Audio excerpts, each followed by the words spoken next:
সম্মানিত দর্শক, বাংলাদেশের ১ নম্বর কিংস পার্টি ডক্টর মোহাম্মদ ইউনূসের আশীর্বাদ পুষ্ট সোনার ছেলেদের গঠন করা যে রাজনৈতিক দল, সেই রাজনৈতিক দলের যারা নেতৃবৃন্দ, সম্ভবত যিনি প্রধান জনাব নাহিদ ইসলাম, তিনি অতি সম্প্রতি চমৎকার একটি কথা বলেছেন।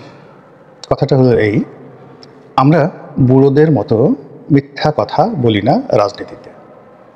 এখানে সঙ্গত কারণেই বিএনপিকে ইন্ডিকেট করা হয়েছে এবং বিএনপি যে সকল বয়স্ক নেতৃবৃন্দ যে রয়েছেন তাদেরকে ইন্ডিকেট করে যে কথা বলেছেন, তাতে স্পষ্টত বোঝা যায় যে বিএনপির শীর্ষ যারা নেতৃত্ব রয়েছেন, যাদের বয়স ৬০-এর উপরে, তারা সবাই বুড়ো মানুষ। তারা অহরহ মিথ্যা কথা বলে, আর মিথ্যা হলো সকল পাপের মা।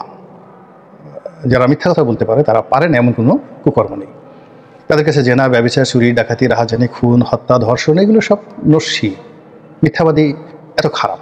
ফলে কাউকে মিথ্যুক বলা মানে কাউকে মিথ্যুক বলা, এর সাথে বরং কাউকে তলোয়ার দিয়ে একটা কোপ দিয়ে তার যদি শির দ্বিখণ্ডিত করে ফেলা হয়, এর চাইতেও মূলত যারা বিবেকবান মানুষ, সম্মানিত মানুষ, তাদেরকে যদি কেউ মিথ্যুক বলে গালি দেয়, মিথ্যাবাদী বলে গালি দেয়, ওটা তাদের জন্য আরও বেশি অপমান।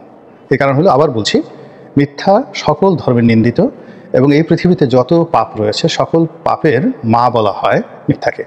আপনি খুন করছেন, ধর্ষণ করছেন, নারী হত্যা করছেন, শিশু হত্যা করছেন, জীবন্ত কবর দিচ্ছেন, চুরি, ডাকাতি, রাহাজানি, ব্যাংক, বিমা সব লুট করে ফেলছেন, সবগুলো যদি একটি বস্তার মধ্যে ভরা হয়, তারপর সেই বস্তাটি কোনো সিন্দুকের মধ্যে ঢুকানো হয়, আর সেই সিন্দুকটির যদি নামকরণ করতে বলা হয়, তাহলে সেটির নাম হবে কি? মিথ্যা। তো সেই অর্থে তরুণ যারা নেতৃবৃন্দ, তারা বিএনপি শীর্ষ নেতৃবৃন্দদেরকে ইন্ডিকেট করে, বা বাংলাদেশে যারা বয়স্ক লোক রয়েছেন তাদেরকে ইন্ডিকেট করে বলেছেন যে বুড়ারা রাজনীতি করতে গিয়ে অহরহ মিথ্যা কথা বলে। তো এটা যে একেবারে খাস মিথ্যা কথা তা নয়।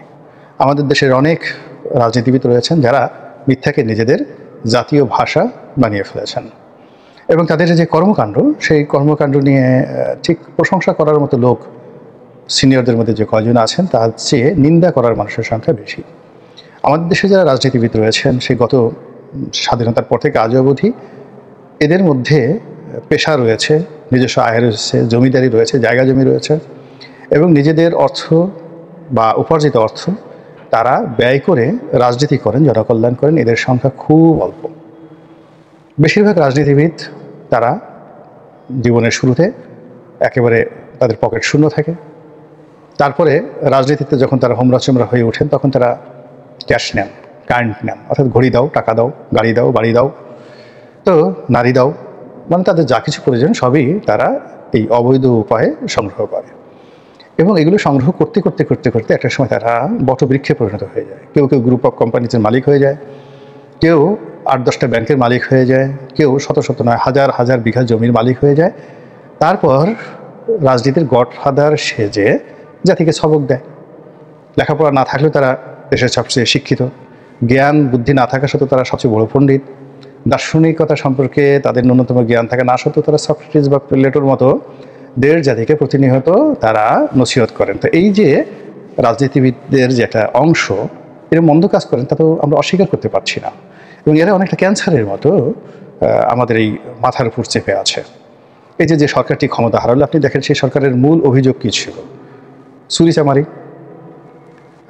এ তো মানে আপনি যদি বলেন সুশাসন, তারপরে বিচার ব্যবস্থা, মানে অনেক ক্ষেত্রে উন্নয়ন, অনেক ক্ষেত্রে আপনি তাদেরকে যাকে বলা হয় নম্বর দিতে পারবেন। কিন্তু সেই সরকারের সবচেয়ে প্রধান অপরাধ সেটা হলো সরকারের কর্তা ব্যক্তিরা উঠতে বসতে মিথ্যা কথা বলতেন, চোখে মুখে মিথ্যা কথা, নিজেরা মিথ্যা কথা বলতেন, মিথ্যা তথ্য দিতেন, অপরকে মিথ্যাবাদী হিসেবে তারা সাব্যস্ত করতেন, এবং দেশ জাতির কাছে সবসময় একটা মিথ্যা নাটক তারা উপস্থাপন করতেন। সেটা জঙ্গি নাটক হোক, কিংবা জঙ্গি বিচার হোক, কিংবা যুদ্ধ অপরাধের বিচার হোক, এখানে মিথ্যার ব্যাসাতি ছিল অনেক বেশি। ফলে এই মিথ্যার কারণে কী হলো, তাদের যত ভালো কাজগুলো ছিল সব ভালো কাজের মধ্যে বিষ লেগে গিয়েছিল, এবং সেই বিষে বিষাক্ত হয়ে তারা ক্ষমতা হারিয়েছিল।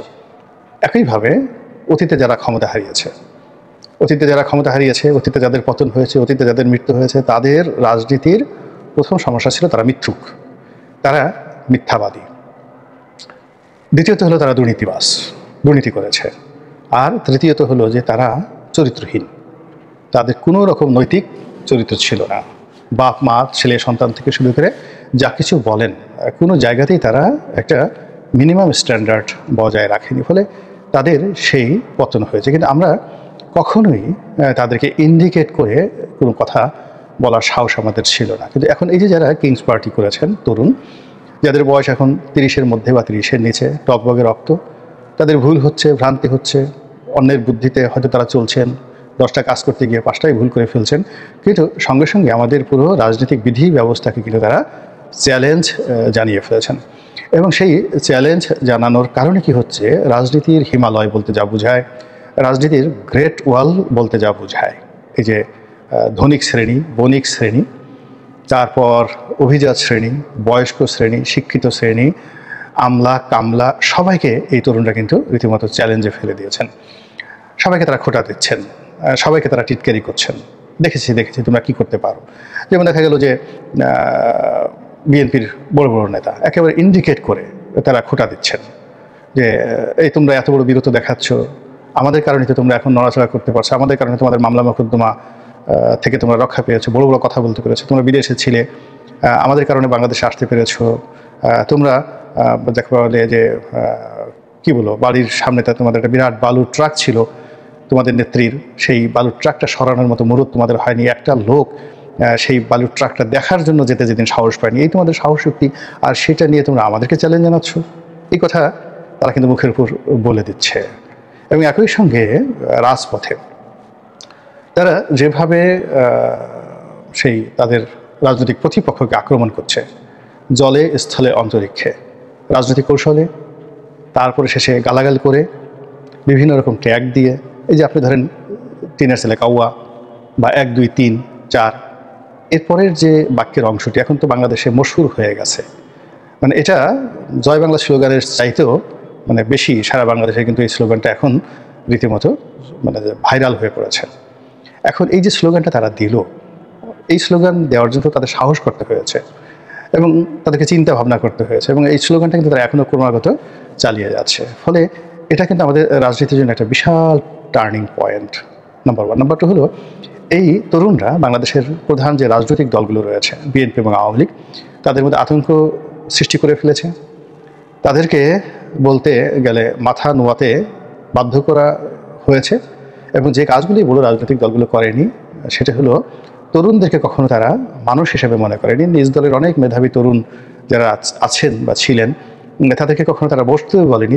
সেই অহংকারী যে রাজনৈতিক নেতৃবৃন্দ, তারাই এখন এই যে বিপ্লবের যারা 30 বছরের নিচে যুবক আছেন, তাদের সঙ্গে একটু হ্যান্ডশেক করার জন্য, তাদের সঙ্গে একটু খোলাখুলি করার জন্য, তাদের অফিসে কি অনেকে বসে থাকেন, অনেক বড় বড় নেতা সেই ছাত্র নেতাদেরকে একটু রিকোয়েস্ট করে বা ছাত্র নেতাদের মাধ্যমে 2-4টি সুপারিশ জোগাড় করে নিজের যে কাঙ্ক্ষিত যে সুযোগ সুবিধা, সেই সুযোগ সুবিধা রাষ্ট্র থেকে, বিভিন্ন প্রতিষ্ঠান থেকে, বিভিন্ন জায়গা থেকে তারা সেগুলো সংগ্রহ করার কিন্তু চেষ্টা করছেন। আমি একজন যুবকের সাথে কথা বলছিলাম, বিপ্লবী যুবকের সঙ্গে কথা বলছিলাম। কথা বলার পর তিনি যেটা বললেন যে অমুক দলের অমুক বড় নেতা, সে তো আমাদের অফিসে গিয়ে বসে থাকে, রীতিমতো বসে থাকে। এখন আমি নিজে খুব অবাক হয়ে গেলাম যে আমি যাকে নেতা হিসেবে মনে করি, তো সে এই যুবকদের সাথে গিয়ে বসে থাকে, এটা কি ধরনের যাকে অবস্থা। তাহলে বোঝার চেষ্টা করুন যে তরুণরা পুরো রাজনৈতিক যে মাঠ, সেই মাঠটির নিয়ন্ত্রণ নিয়ে নিয়েছে, এবং এখানে বড় দুটো রাজনৈতিক দলকে রীতিমতো ঐতিহাসিক চ্যালেঞ্জে ফেলে দিয়েছে। এর কারণ হলো তারা এই বড় দুটো রাজনৈতিক দলের পরিবর্তে বাকি যে ইসলামী দলগুলোকে, জামাত ইসলামী, চরমোনাই, তাদেরকে যেভাবে তাদের পক্ষে নিয়ে এসছে, এবং এই বড় বড় দলের মানে চরমোনাই এবং যাকে বলা হয় জামাতের মতো বড় বড় দলের যারা বড় বড় নেতা, যাদের সিনিয়রিটি আছে, গ্রহণযোগ্যতা আছে, তাদের মুখ দিয়ে বিএনপি এবং আওয়ামী লীগকে টার্গেট করে যে সকল কথা এই যে তরুণরা এটা বলিয়ে নিচ্ছে, এর ফলে কি হলো, রাজনীতিতে রীতিমতো কানামাছি ভো ভো খেলার যে রীতি, এটা শুরু হয়ে গেছে। অর্থাৎ বিএনপি বা আওয়ামী লীগ অনেকটা এখন অন্ধের মতো, তাদের চোখ বেঁধে দেওয়া হয়েছে, তারা বুঝতে পারছে না যে তারা কোথায় আছে, তাদেরকে খোঁচানো হচ্ছে, কিন্তু তারা ধরতে পারছে না কে তাদেরকে খোঁচাচ্ছে, তারা বুঝতে পারছে না। একেবারে ঠিক গ্রামের যে কানামাছি খেলার মতো পুরো রাজনীতির ময়দানটি এখন বিএনপি এবং আওয়ামী লীগের মধ্যে এরকম কানামাছি ভো ভোয়ের মতো অবস্থা হয়ে গেছে। তাটা এই দুটো দলের শীর্ষ নেতাদের সবারই চোখ বেঁধে দেওয়া হয়েছে এবং বিভিন্ন অ্যাঙ্গেল থেকে তাদেরকে আঘাত করা হচ্ছে এবং বিভিন্ন অ্যাঙ্গেল থেকে তাদেরকে শুশুয়ে দেওয়া হচ্ছে, উত্তেজিত করা হচ্ছে এবং তাদেরকে যাকে বলা হয় আসো, মারো, খেলো, হ্যাঁ, এই জিনিসগুলোতে প্রলুব্ধ করা হচ্ছে। কিন্তু তারা এর বিপরীতে দাঁড়াতে পারছে না, কাউকে ধরতে পারছে না। ফলে এই যে খেলাটা, রাজনীতির খেলাটা, কানামাছির এই খেলাটা শেষ পর্যন্ত তাদের যে পরাজয় হবে কিনা, তারা দেখতে পারবে কিনা বা তারা ধরতে পারবে কিনা, তারা বিজয়ী হতে পারবে কিনা, এটা এখনো পর্যন্ত আনসার্টেন। এটা গেল এক। 2 নম্বর হলো গ্রামে যে গোল্লা ছুট খেলা দেখেন, আমরা ছোটোকালে খেলেছি। একটা নির্দিষ্ট গোল্লা করে বা সার্কেল করে তার মধ্যে একে অপরের হাত ধরে শক্তভাবে দাঁড়িয়ে থাকে এবং সেটা ঘুরতে থেকে সেই সার্কেলের বাইরে তাদের যে সকল প্রতিদ্বন্দ্বী রয়েছে তাদেরকে ফাঁকি দিয়ে একেবারে নির্দিষ্ট জায়গাতে যখন দৌড়ে তারা চলে যেতে পারে তখন সেইভাবে বিজয়ী হয়। তো সেক্ষেত্রে বর্তমানে যারা তরুণ নেতৃত্ব রয়েছে, সেই তরুণ নেতৃত্ব যেভাবে একজন আরেকজনের হাত ধরে দেশের প্রধানতম রাজনৈতিক দলের বিরুদ্ধে যারা আছেন তাদেরকে একই বৃত্তের মধ্যে, গোল্লার মধ্যে যেভাবে এনেছে এবং যেভাবে সার্কেল করা হচ্ছে চারিদিক থেকে, এটা তাদের রাজনৈতিক যারা প্রতিপক্ষ, সেই প্রতিপক্ষের নিঃশ্বাস প্রশ্বাসের সমস্যা হচ্ছে এবং তাদেরকে যেভাবে দৌড়ের উপর রাখা হচ্ছে, বিভিন্নভাবে দৌড়ের উপর রাখা হচ্ছে এবং যে কৌশলগুলো করা হচ্ছে সেই কৌশলে তাদের চোখ, পঞ্চেন্দ্রিয়, হাত, পা রীতিমতো ক্লান্ত হয়ে যাচ্ছে। তারা একবার যমুনাতে দৃষ্টি নিক্ষেপ করাচ্ছে, আসো যমুনাতে আসো, আবার বলে যে না লন্ডনে যাও, লন্ডনে গিয়ে হোটেলে গিয়ে দেখা করো, তারপরে বলছে যে যমুনার প্রতি ভরসা রাখো, তারপর আবার বলছে লন্ডন বৈঠকের প্রতি ভরসা রাখো, তারপর আবার বলা হচ্ছে যে ঠিক আছে ঐকমত্যের কমিশন হচ্ছে, আসো, তারপরে বলা হচ্ছে যে বিভিন্ন সংস্কার কমিশন হচ্ছে, আসো।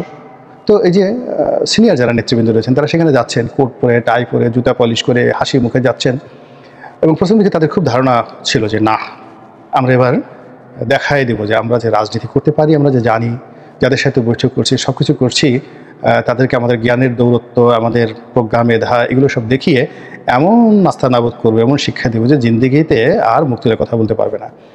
এভাবে কয়েক মাস চলে গেল। চলে যাওয়ার পরে বৈঠক একের পর এক হয়ে যাচ্ছে।